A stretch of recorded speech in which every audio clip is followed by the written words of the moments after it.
सूर्य देवता खूब गर्मी बरसा रहा है। तो देखिए, चुनाव को लेकर यहाँ हर राजनीतिक पार्टियों में सरगर्मी तेज है। लोकसभा चुनाव को लेकर हर जगह चर्चाएं जोरों पर है, चाहे गांव हो या शहर या फिर धर्मशाला हो या फिर बैठके, हर जगह चर्चा होती है। मेरे साथ यहाँ कुरुक्षेत्र की रोड धर्मशाला में बहुत सारे बुजुर्ग बैठे हैं। हम इनकी राय लेंगे कि कुरुक्षेत्र संसदीय क्षेत्र में क्या माहौल चल रहा है। और देखें तो यहाँ भारतीय जनता पार्टी ने कांग्रेस से आए नवीन जिंदल को टिकट देकर भेजा हुआ है। तो आम आदमी पार्टी और कांग्रेस के जो साझे प्रत्याशी हैं वो सुशील गुप्ता है। इंडियन नेशनल लोकदल के अभय सिंह चौटाला ने यहाँ चुनाव लड़कर यह सीट न केवल होट बनाई बल्कि यहाँ त्रिकोणीय मुकाबला बना दिया है। मेरे साथ जी, नमस्कार जी। हाँ जी नमस्कार। क्या नाम है जी आपका?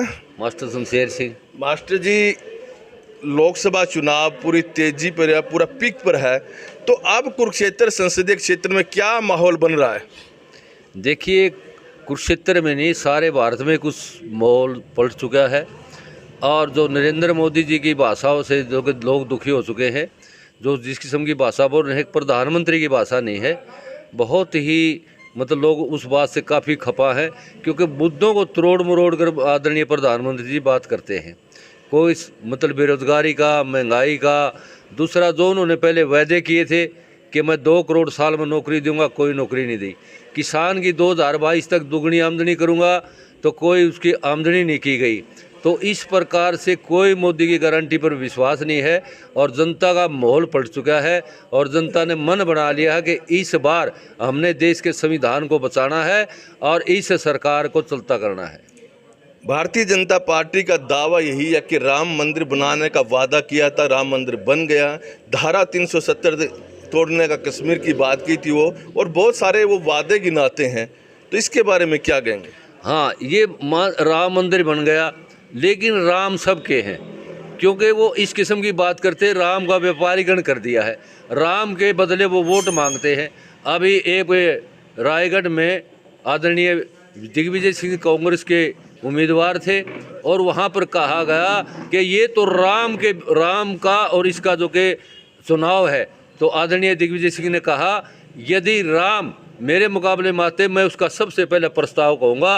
और इसके लिए दूसरी बात, आदरणीय अमित शाह जी ने क्या कहा कि इनका जो कि जनाजा निकलेगा, उसने कहा मैं हिंदू हूँ, मेरा जनाजा कैसे निकलेगा भाई, मेरी तो अर्थी जाएगी और मेरे बहुत सारे अर्थी उठाने वाले हैं। तो इस किस्म की बेतुकी हमारे नेता बात करते हैं, जिसमें उनकी बात सुनकर शर्म आती है। आज जो कि बुद्धिजीवी वर्ग इनसे तंग आ चुका है, इनके झूठे वादों से, झूठी बातों से, झूठी गारंटियों से। और जनता मन बना सकी है 400 पार तो क्या, इस बार ये बहुमत भी पार नहीं करेंगे। जी, मेरे साथ और कुछ दूसरे साथी भी हैं। जी, क्या नाम है आपका? हाँ जी, गुरदयाल सिंह जी। कहाँ से हो आप? गांव दयालपुर से जी। जी, क्या माहौल है कुरुक्षेत्र संसदीय क्षेत्र में?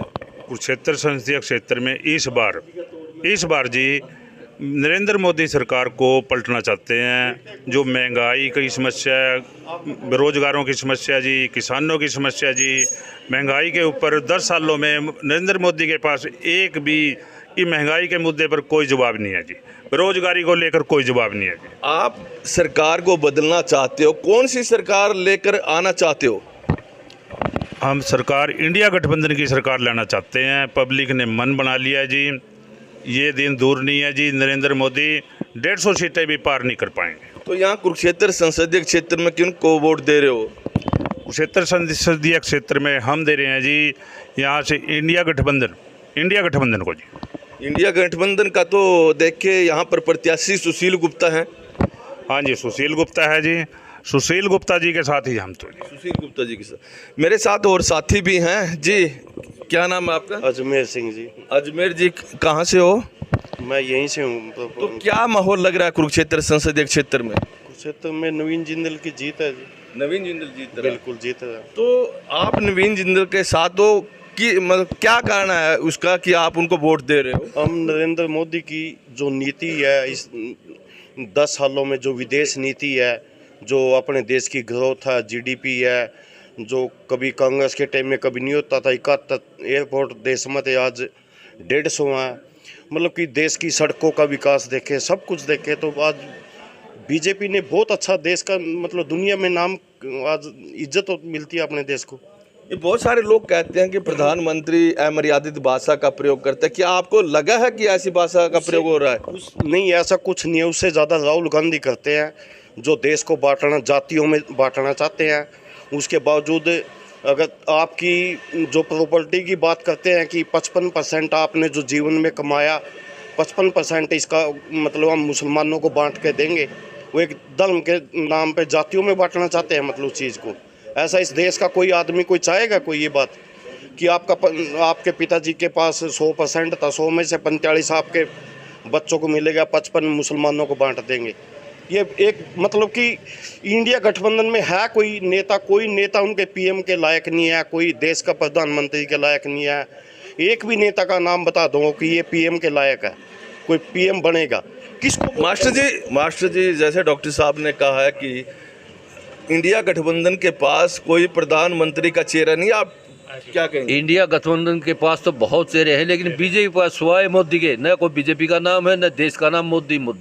मतलब इतना व्यक्ति पूजा उसकी कर दी है, सिवाय मोदी का दूसरा कोई काम ही नहीं। मोदी की गारंटी, मोदी का देश, मोदी की योजना, न पार्टी का नाम है किसी बीजेपी का, न कुछ है। और इंडिया गठबंधन के पास तो इतने उम्मीदवार हैं, बहुत काबिल है, और इतना बढ़िया जो इलेक्शन कैंपेन कर रहे हैं, जो कमाल कर रखा है। देखिए आपके पास बैठे हैं, कह रहे हैं कि इंडिया गठबंधन के पास तो एक से बढ़कर एक चेहरा है, और आप लोगों के पास तो नरेंद्र मोदी के अलावा कोई चेहरा भी नहीं है। कहते हैं कि कांग्रेस को मतलब जैसे बीजेपी 400 पार बोलती है, कांग्रेस बोलती है 40 पार। 40 पार के बीच में ही लटक जाएगी, 40 पार नहीं होंगी कांग्रेस के पास। यानी 40 पार और 400 पार, बिल्कुल 40 पार 400 पार का लड़ाई है ये। लड़ाई है ये। देखिए कुरुक्षेत्र संसदीय क्षेत्र की बात करें, यहाँ पर बिल्कुल त्रिकोणीय मुकाबला बन रहा है। और भारतीय जनता पार्टी की बात करें, ऐसा लग रहा था कि भारतीय जनता पार्टी कुरुक्षेत्र संसदीय सीट को आसानी से निकाल लेगी, लेकिन अब ऐसा होता दिखाई नहीं दे रहा है।